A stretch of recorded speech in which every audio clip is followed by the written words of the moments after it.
What is going on, guys? We are heading back to the dyno. Chris thinks that he's figured it out. He's been going back and forth with ecumaster, and I fixed the brake caliper issue on my end, so the car should be good to go. And I honestly think that we're not going to hit 400. We're probably going to hit like high 390s, but if we hit high 390s, like, that's pretty much there.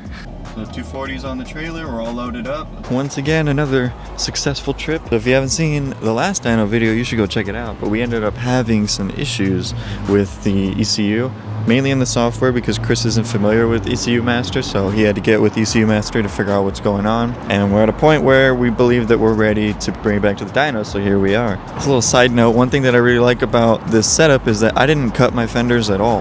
Like, I cut the front ones, obviously, just to give me more clearance, but like, I didn't roll them or anything, and it fits because my tires aren't that big. But anyways, we also had issues with the calipers. It was the other side actually that was stuck. The little metal thing that holds the brake pads in got bent somehow and wedged behind the inner pad, so it was pressing up against the rotor. So that was making it to where you couldn't really move the hubs by hand with the wheels off, but that's all fixed now. We got new pads and rotors.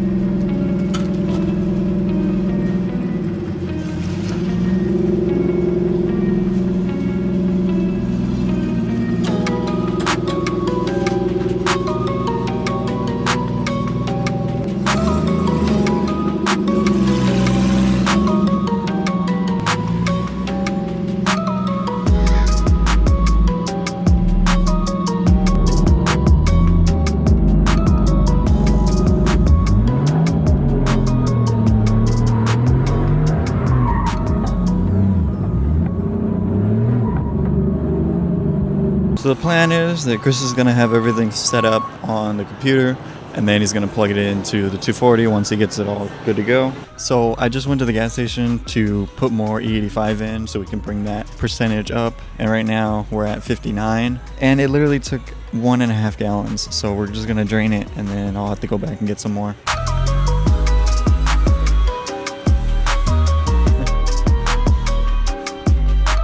Alright guys, round 2. We took about 4.5 gallons out, so we'll see what she puts in. Oh, there we go. 4.7. Okay, fingers crossed that's enough to bring us into the mid-60s. Obviously more would be better. The 70s I think would be like ideal. So good news, we gained 10% ethanol. We're now at 65.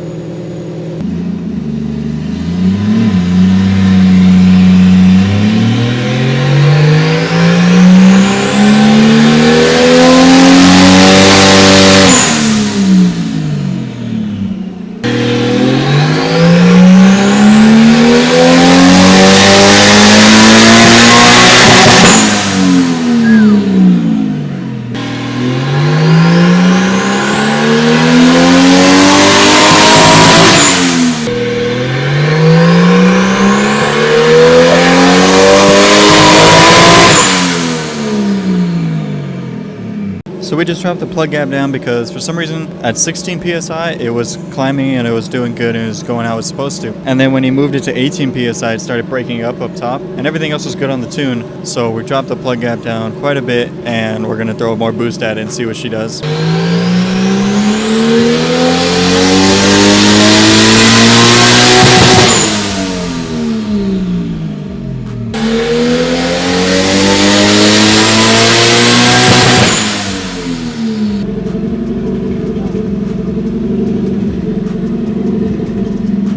Guys, we are right there, right? Almost at 400. I think this next run's gonna do it.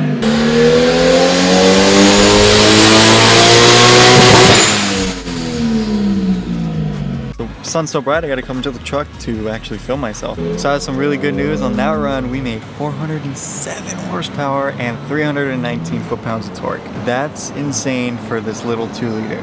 That's crazy. I'll show the graph up for you guys. All the power's up top. That's what happens when you have a 2-liter and you try to push stupid amounts of power through it. Because I off-road mine and I don't have that wide tires, it really limits my traction, which is actually saving my motor. I'm probably saving the trans too, because RB20 trans are pretty weak, because basically as soon as I get into boost I lose traction.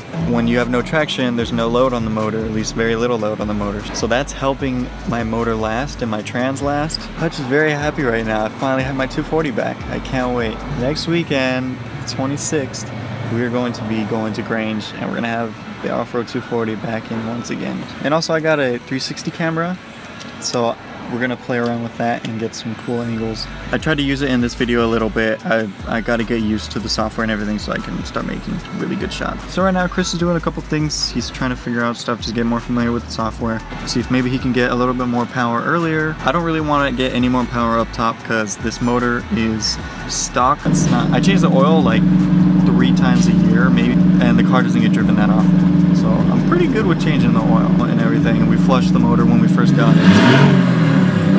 So everything should be good.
Alright guys, we got the 240 all loaded up. We're gonna head out now. I really want to get in the dirt again.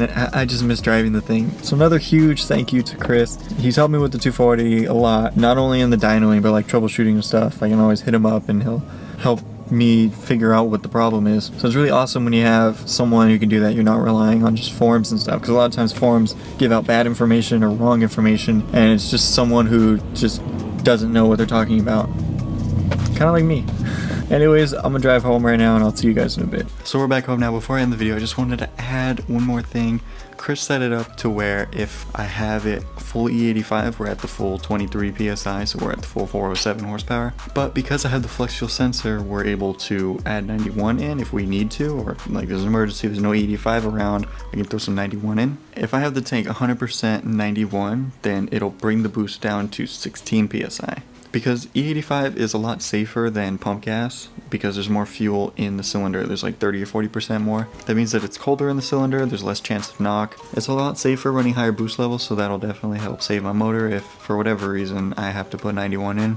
I don't know how often that's going to be, maybe every now and then, just because 91 will also help lubricate the lines. Even though we have E85 rated lines, having 91 in there as well will help prevent the corrosiveness of E85. Your injectors can get clogged a lot easier on E85 too. So if you drive the car a lot, then that's not a big deal. Like if you drive it like once a week or so, the car's never going to have that issue. But I never know if I'm going to be in the position where there's just no E85 around and I need to put 91 in. So that's why we get the flex fuel sensor. Already had the standalone flex fuel sensors, $100. And then you get the lines and stuff. That's probably another like $100 in lines and fittings and stuff, maybe less. So all in all, I'm pretty happy with my 240 setup. Very, very happy with the number that we hit. I was honestly, like I said in the beginning, I was thinking high 300s. I was thinking we're gonna hit like 398, and that's it. We're almost at 410. So I think that's pretty good. And that's at the wheels. At the crank is even more. It's like 12 to 15%. We'll say 15 because that's the higher number. So that means that my 240 makes 468 horsepower. Brake horsepower, crank horsepower, same. And you also got to remember that my 240, I really want to weigh it, but I would assume that my 240, the way it's set up now with the swap and everything, I think I'm right around 3,000 pounds. So 3,000 pounds with 407 horsepower at the wheels. And with my tires, I have like no traction even on the street once I get like into boost. But anyways, that is going to be it for this video. Thank you so much for watching. Please stay tuned. We're going to be going to the desert this weekend. I'm very hyped with that. That video is going to be sick. Well, I'll see you guys next time. Peace.